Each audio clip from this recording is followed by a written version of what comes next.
الله من الشيطان الرجيم بسم الله الرحمن الرحيم سبحانك لا علم لنا إلا ما علمتنا إنك أنت العليم الحكيم اللهم صل وسلم على سيدنا ونبينا محمد صلى الله عليه وسلم أفضل صلواتك بعدد معلوماتك وبارك وسلم وصل عليه في أول كلامنا ووسط كلامنا وآخر كلامنا اللهم يا معلم آدم علمنا ويا مفهم سليمان فهمنا ويا ملهم الملائكة ألهمنا اللهم ربي زدني علما فصل في المتقابلات دا فصل دی په بیان د متقابلاتو کې متقابلات د جمع دی متقابلات یعنی مقابل شیزونه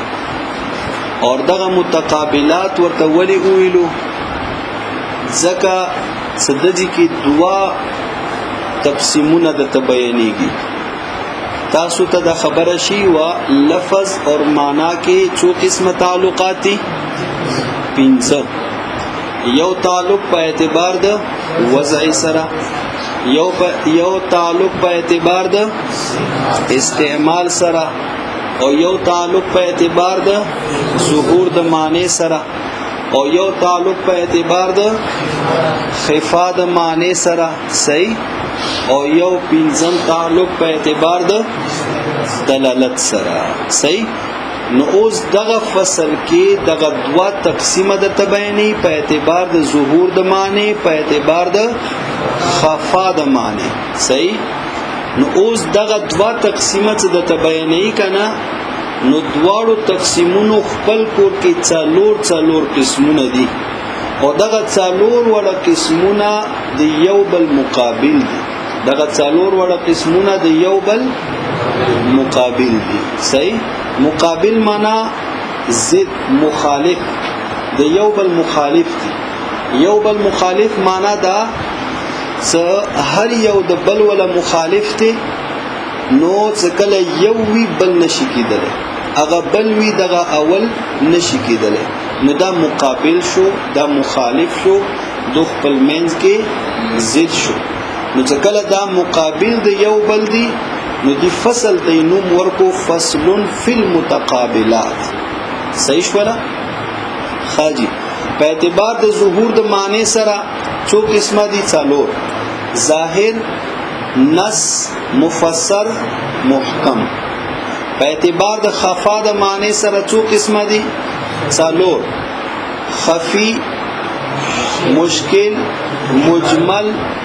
متشابه صحیح شو اوس دی کې ګوره ترتیب سره ظاهر دا مقابل د خفی دی نص دا مقابل دا مشکل دے اور مفسر دا مقابل دا مجمل دے اور محکم دا مقابل دا متشابه دے کوئی په خبره نو دا د یو بل مقابل خاجی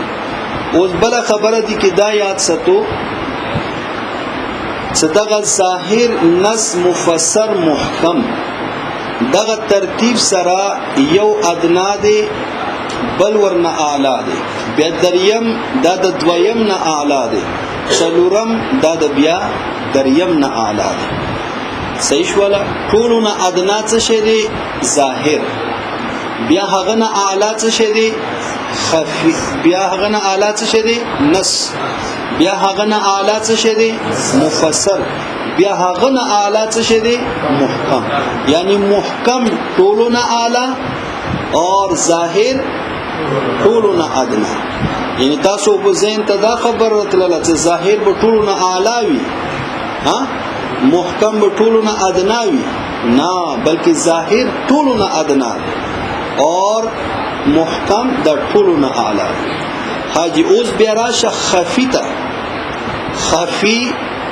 مشکل مجمل متشابه صحیح نو دي کې ټولو نه ادنا خفا هغه پڅ شي کې دي خفي کې دي ځکه دا خفا ختم کیږي بیا دویم نمبر خفا پڅ شي کې دي مشکل کې دي ځکه دا خفام ختم کیږي اور دریم نمبر ادنا دین بیا اعلی خفا پچ شي کې دي مجمل کې دي ځکه دام ختم کیږي اور بیا ټول نه د اعلی درجه خفا هغه پچ شي کې دي متشابه کې دي ورته سو قران مجید کې متشابهات پیلې وی کنه ها نو دا متشابهات په باره کې یی کنه لکه حروف مقطعات دایڅ متشابهات نه دي چې دی باندې یو الله عالم دی ها اندرنګ هغه متشابهات لکه ید الله فوق ایدیهم ید الله علی الجماعه صحیح شو وسع کرسیه السماوات والارض اندرنګ استوا علی العرش دا ټول متشابهات دي وګوره دی په معنی باندې یو الله عالم دی خو شي په خبره نو دی کې هر دغه ترتیب سره یو ادنا دی بل ورپسې اعلی بیا هغه نه اعلی بیا هغه نه اعلی دی خبره باندې پوه شو بل یو خبره دریمه خبره ورته داز دا کو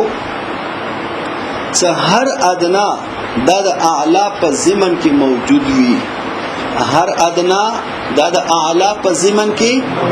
موجود وي یعنی ظاهر دی کنه دا د نص په ضمن کې موجود دی دا د نص په خېټه کې موجود دی صحیح شولا چې نص وی نو ظاهر به د خامخاوي یو شي کې به دا ظاهر وي او بل شي کې به دا نص وي صحیح اندرنګ مفسر دی دا به نص خامخاوي خو شي په خبره د مفسر په ذهن کې نص دا موجود دی اندرنګ مفسر دا بیا محکم په ضمن کې موجود دی خو شي په خبره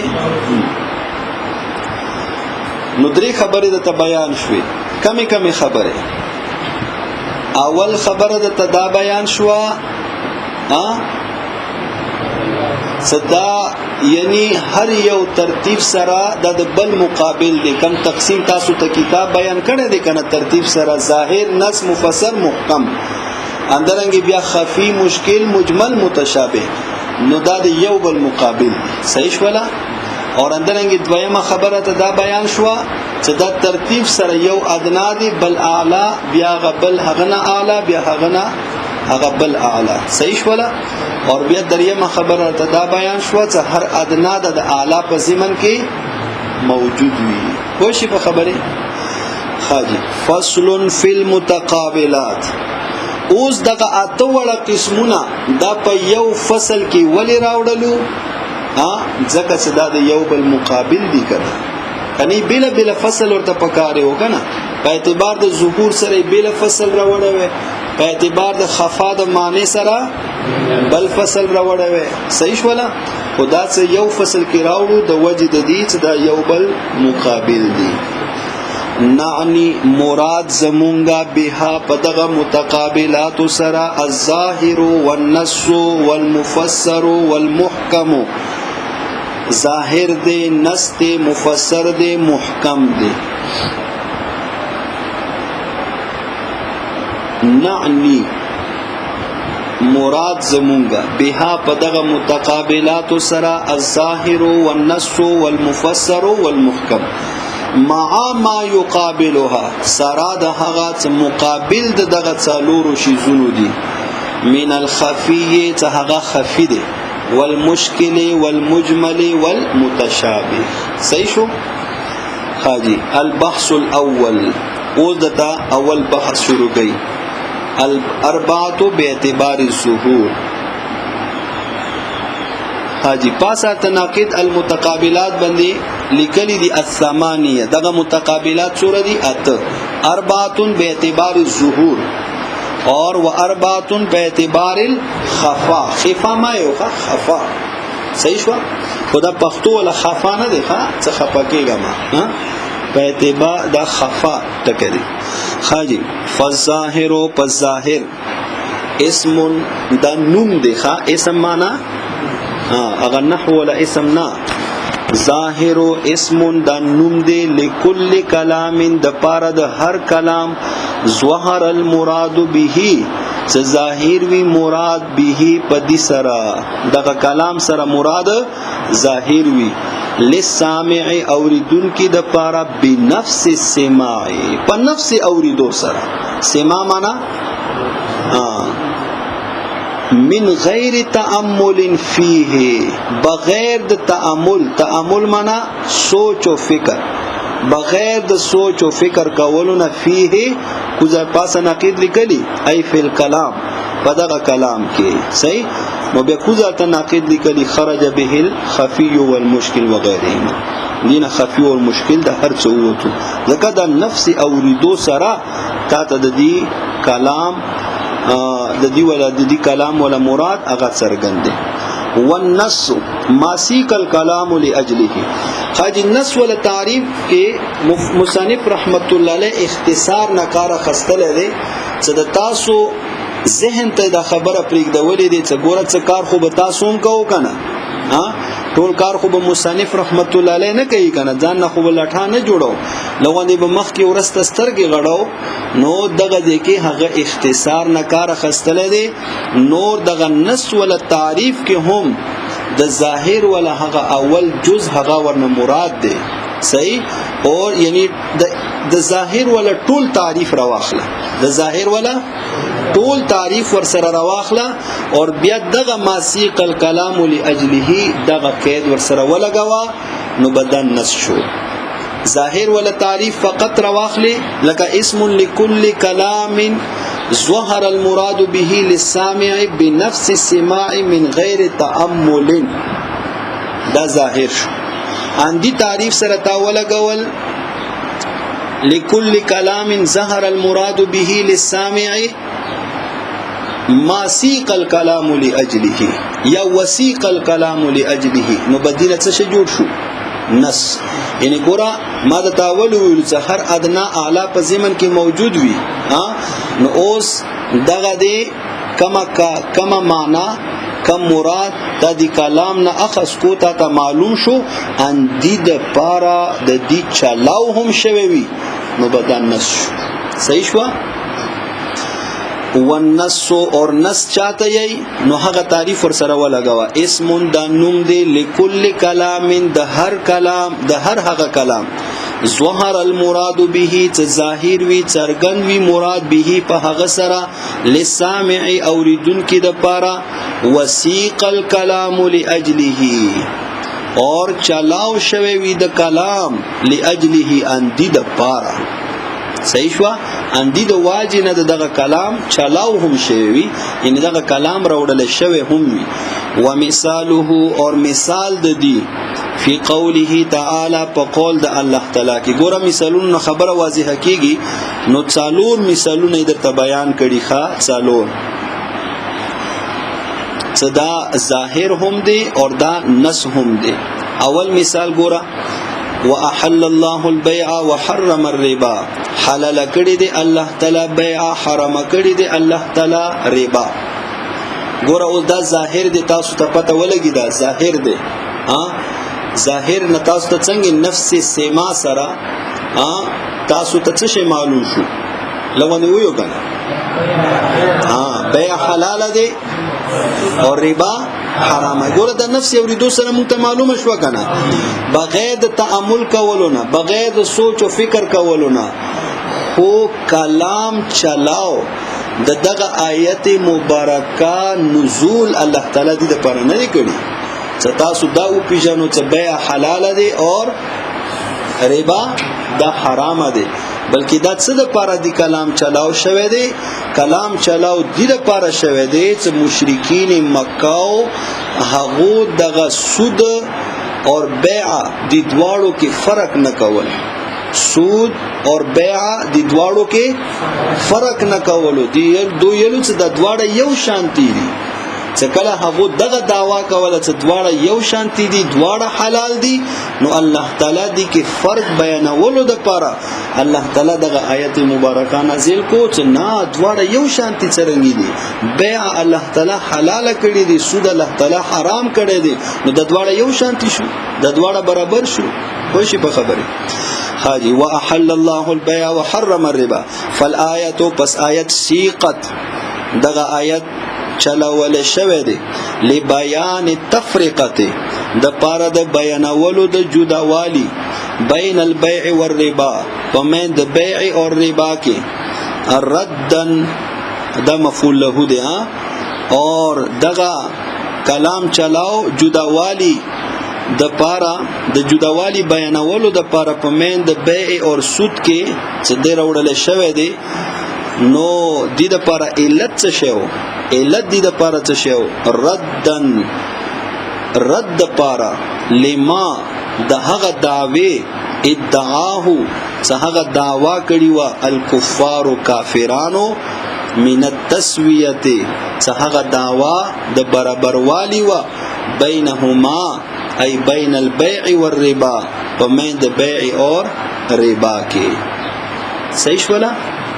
صدو دغه دعوا و حيث قالوا خد حيث قالوا نمخ کې دغه والنص ما سيق الكلام لاجله دي کوزا ناقد یا نقطه لګلی دی چې يعرف هذا بشان النزول وسياق الكلام دغه سوق کلام صدا څه د پاره شوی دی د پته به تاسو څنګه لاګي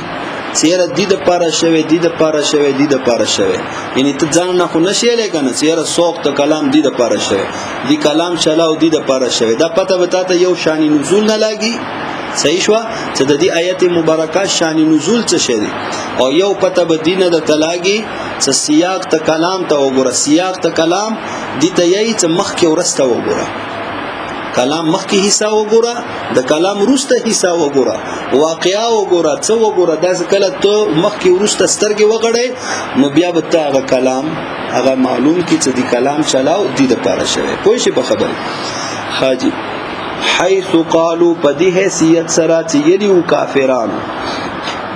انما البيع مثل الربا څه خبره ده دغه بیع ده په شان ته د ربا ده ګورای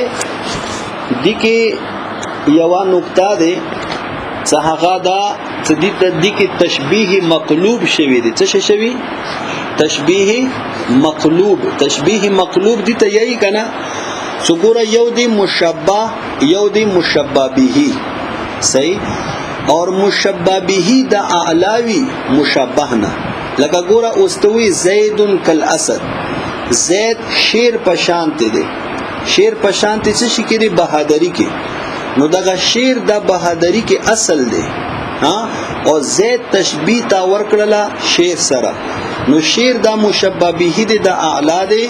د اصل دی په بہادری کې اور دغه زید د ادنا دی صحیح نو دا تشبیه خو دسی اور کله کله دغه تشبیه بالعکس وشي قلب ورکی وشي قلب څه کله ورکی وشي نو ته دسی وې سال اسد کزید الاسد کزید شیر د پشانت د زید دی او دغه تشبیه کله کیږي د دې د پاره کیږي کنه چې ته هغه شي کې لکه زید کې ته بہادری اغا شیر نه هم زیاته ثابتول وغواړي لکه بہادری کې خو اصل شیر دی کنه خو دغه د کتاب بہادری کې اصل زید قرار کو اور د شیر ولا تشبیه د زید سره ورکړه نو دغه کافرانو بی غیرتهم اندغه تشبیه مقلوب وکړه ستاسو سود حرام سود نو د بیعهم سود په شانت دي صحیح شو د بیعهم سود په شانت دي کله تاسو بیع حلال دي نو سود خو په طریقې اولا سره بیا حلال دي کوئی نه شو په خبره ها لکه دوته پکاري خداو انما الربا مثل البيع یره تاسو سود ولې حرامو سود خو بیع په شانت دي کنه چې کله بیع حلال دي نو سود هم حلال پکار دي کنه او دو څرنګي ویلو دغه انما البيع مثل الربا بیع د سود په شانت دي چې کله بیع حلال دي نو سود خو په طریقې اولا سره حلال پکار کې سره ما سره خبره ماته پوه شي په خبره نو دي ته تشبیه مقلوب انما البيع مثل الربا وقد علم تحقیق سره معلوم شو حل البيع هغه حلت البيع وحرمه الربا حرمت الربا بنفس السماع بنفس اوریدو سره فصوارا پس وګرځیدل ذالک دغه آیت نص فی التفریقه په جداوالی کې په مند بیع او ربا ظاهرا د عطف ته نصن بنیا یعنی فصوار ذالک ظاهرا وګرځیدل دغه آیت مبارکه نص په تفریقه کې یا عطف نه دی واو خو نشته کنه نو فصار ذلك نصا في التفرقه ظاهرا في حل البيع یا في حل البيع وحرمه الربا او ظاهر دی دا په حلت بیع او حرمت ربا کې وكذلك قوله تعالى دویم مثال ته بیانې فانكحوا ما طاب لكم من النساء مثنى وثلاث ورباع ستاسو نکاح وکو ما هغه خجو سرا طاب لكم ستاسو خوخي وي من النساء یعنی د خجونا مثنى دوا دوا وثلاث درې درې ورباع څلورو سرا دو سرا درو سرا څلورو سرا حاجی اوس ګورا فانكحوا ما طاب لكم من النساء اوس د دې کې فانكحوا ټکه راغله فانكحوا نکاح دا لفظ معنا خطرګند دی کنه اور بیا فانكحوا دا صيغه کومه صيغه ده امر څه شي صيغه ده امر اور امر ټولو نه اعلی معنا هغه دې چې دا وجوب د پاره دی او فرضیت د پاره دی او بیا ټولو نه ادنا معنا د دی ولڅ دی چې دا اباحت د پاره دی چې دا کار مباح دی صحیح شو فن کې هو چې الله امر کوي نو اعلی معنا د دی ول وجوب دی او ټولو نه ادنا معنا هغه څه شی دی اباحت نو چې الله یې فن کې هو تاسو نکاحونه وکړو نو معلومه دا شو چې نکاح مباح دی نکاح دا جائز دی صحیح شولا ګوره د نفس کلام نه مونږ ته نفس سما سره مونږ ته دغه معنا معلومه شو کنه چیرې نکاح مباح دی خو الله تعالی چې دغه کلام د ذکر وړه فن کی هو ما طاب لكم من النساء مثنى وثلاث ورباع د دې لپاره نه دی بلکې دی کلام چلاو څه کم شوه دی دغه کلام کم مقصد د پر الله تعالی را وړه کم غرض د پر الله را وړه دی هغه دی د پر نه څه اباحت نکاح معلوم شي بلکې دی د پر څه د ودونو کې خځو کې عادت بیان شي څه خځو کې څومره عادت تاسو ته اجازه ده څومره عادت تاسو راوستل شو څومره تعداد جایز دی صحیح هغه ځکه چې مشرکین مکاو کې تعداد متعین نو چیرې څالورو سره پینځو سره شپږو سره لسو سره بس هغه به کولو ډیر شو سره کړي وین کولو دی ودونه صحیح شولا هیڅ قسم تعداد هغه کې متعین نو الله تعالی د دې کې عادت بیان کو چې څالورو نه زیاتو سره نشي کولای دو سره وکا درو سره وکا څالورو سره وکا پوښي په خبره نو دا بیان عادت د پر نس شو کنه کلام چلاو دي د پر شوی اور ظاهر دی پڅ شي کې چې اباحت مونږ ته معلوم شو پوښي په خبره حاجی فانكحوا ما طاب لكم من النساء حاجری کی یو خبره دا یاد ساتو چې مثنى وثلاث ورباع مثنى معنا دوا تاسو نحو کې دا مثال یې لدی کنه ورباع او ثلاث درې ورباع څلور او دینه خدا معلومیږي دوا څوره شو څلور ثلاث درې څوره شو شپږ نو څلور شپږ لاس ورباع څلور اته نو څوره شو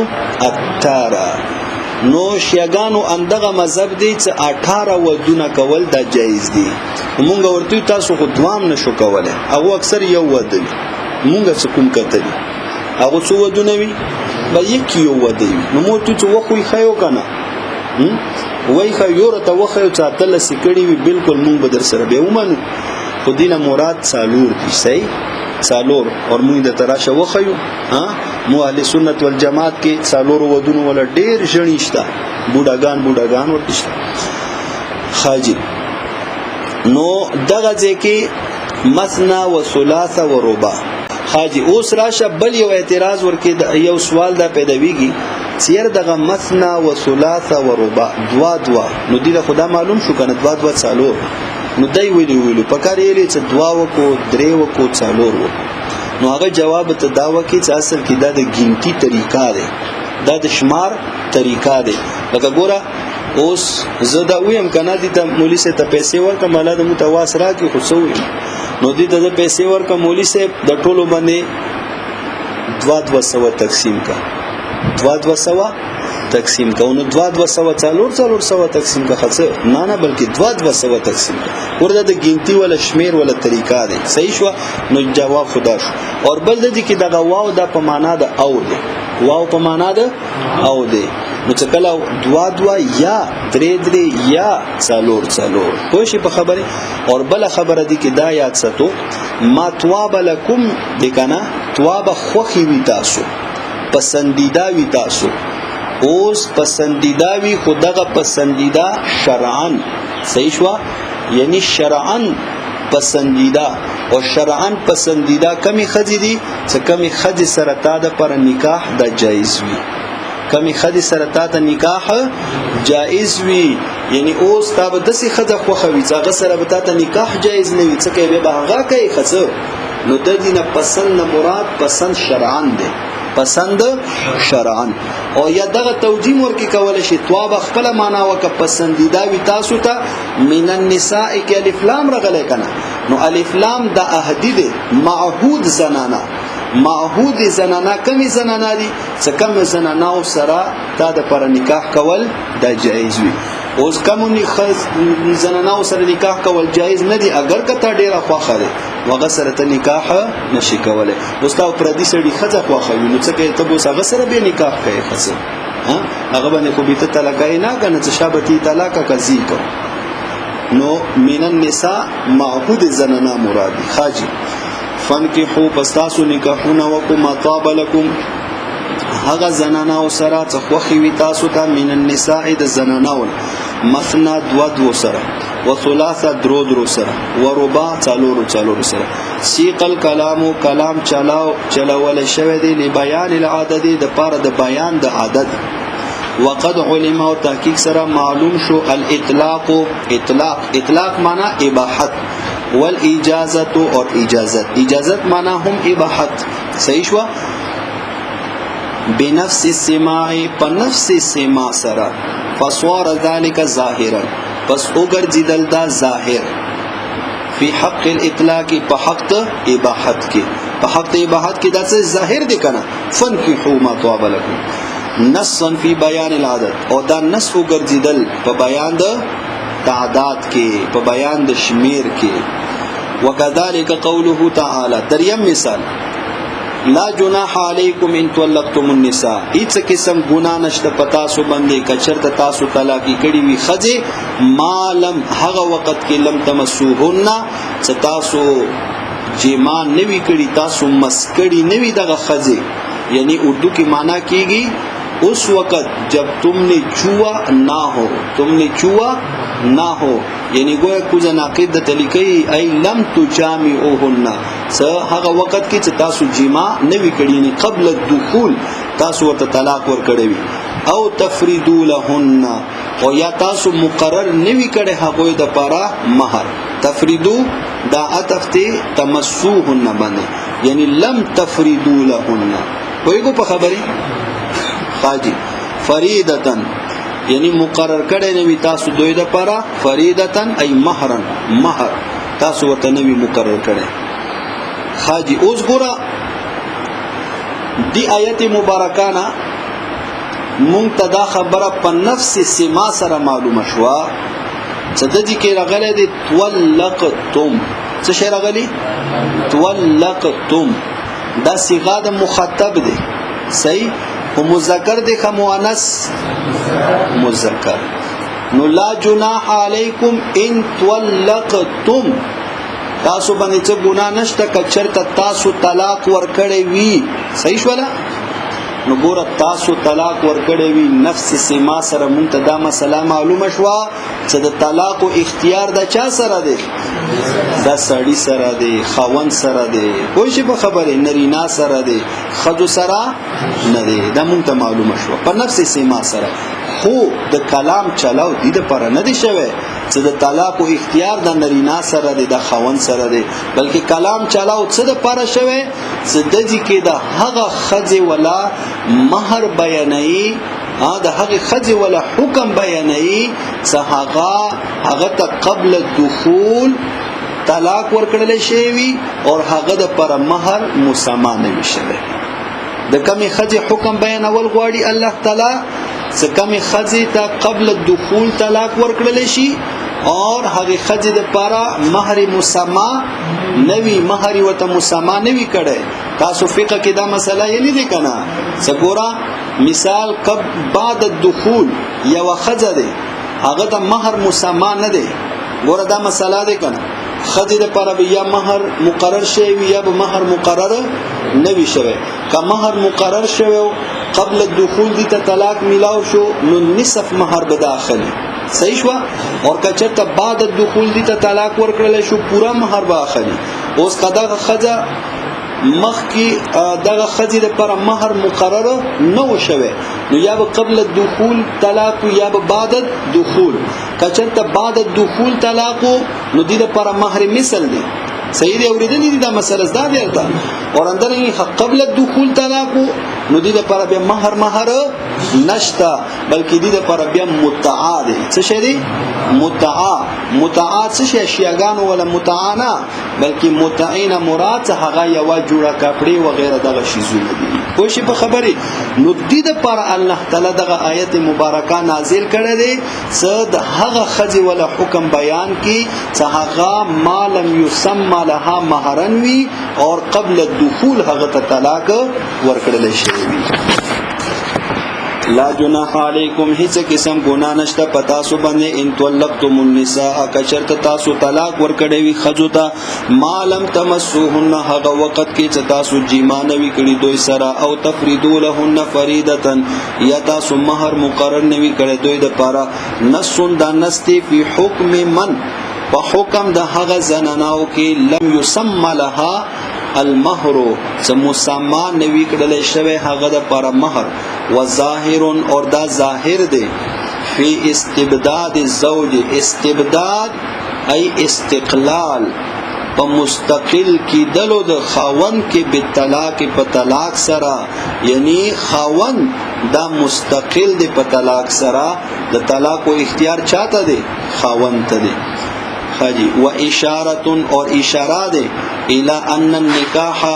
دې طرف ته چې بشک نکاح بدون ذکر المهر بغیر د ذکر کولو د مہر نه یصح دا صحیح ده صحیح شولا وکذالک قوله علیه السلام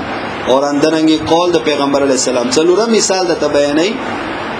پس هم د طریقې اعتاق ولا مثال دی پیغمبر علیہ السلام قول دی من ملک دا رحم محرم منه عتق علیه ګوره پیغمبر علیہ السلام فرمای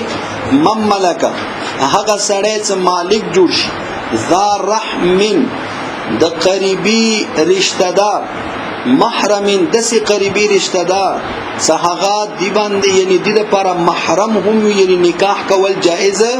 نوی منه یعنی دغه کس د پاره هغه محرم وي دغه کس د پاره هغه څه شوی محرم وي ګوره دي کې دا خبره یاد ساتو ذا رحم محرم دوا صفاتونه وترغلي صحیح شو دغه قریبی رشتہ دار یعنی قریبی هم وي اور محرم هم وي لکه اوس قریبی رشتہ دار لکه ترز وې دي کنه خدا خو محرم نه دي کنه ترز وې محرم دي